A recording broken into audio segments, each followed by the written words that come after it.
So a lot has been said over the internet about the new ZV-E10 and who the camera is for, including myself. I made 2 videos on this subject already, and I actually thought that I was going to make like only 1 video, but because there's so much to talk about where it fits in within the filmmaking community, I've looked at it and I was like, you know what, this thing is more than just for vloggers. It's actually suited for filmmakers, established filmmakers, especially filmmakers that are already within the Sony universe. And you're asking the question, what do you mean? It can be a perfect B cam.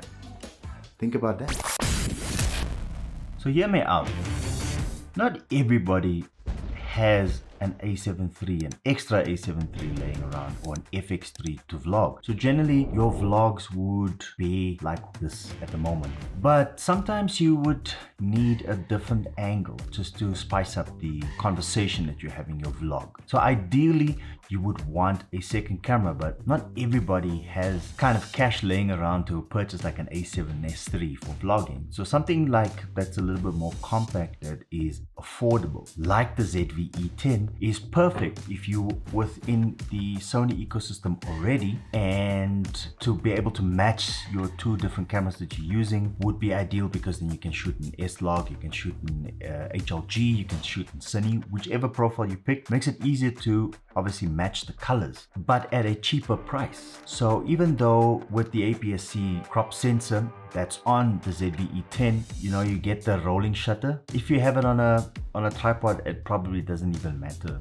at all. So at the price point of $699 before tax, because you know that the US don't add tax only up until checkout, if you already have E-mount lenses, probably a good idea to get the ZV-E10, purely based on the fact that, you know, you can have this affordable camera, you can customize it according to your, you know, current setup that you have, and you can definitely match like everything, like your profiles, your color profile, the color depth, and you have tada bokeh because of the bigger sensor.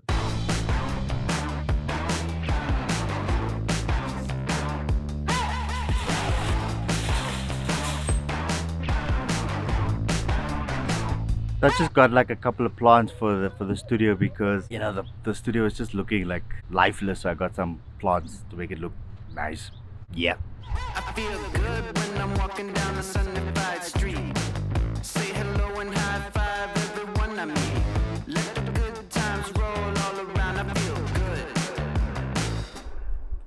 So the one thing that I wanted to add was that the Sony E-mount lenses, there are plenty of options, even third-party options like the Sigma lenses, that are great for filmmaking and vlogging as well. That is quite cost effective, where the ZV-E10 can definitely shine because of the interchangeable mount lenses. So if you're new to the game, there are definitely cheap options that you can get. But the other thing is, for existing filmmakers that already have those lenses, that already spent the cash on expensive Sony lenses, can make use of the camera simply because you have access to all of the lenses. And CV1 A6400 got married, had this little baby, and it comes in white. You can get yourself that one as well. That was the only other thing that I wanted to add about this camera, because, you know, I was sitting, you know, throughout coming up with my content for, you know, talking about the camera and trying to fit in where it actually came, you know, where it's useful. I mean, yes, it's a great entry level for those that want to get into the Sony ecosystem. Yes, it is small and compact. Yes, it does have interchangeable E-mount lens option, and it is affordable. But where does it sit with the filmmaker? Because everybody's used to that specs. It's the A6400 in essence, but it's the best of both worlds. It has what the ZV-1 has with the product showcase and all of that wonderful features. What do you think? Is that good enough reason for you that are already established within Sony's ecosystem to go and spend like an additional $700 on the camera? I don't know. You tell me.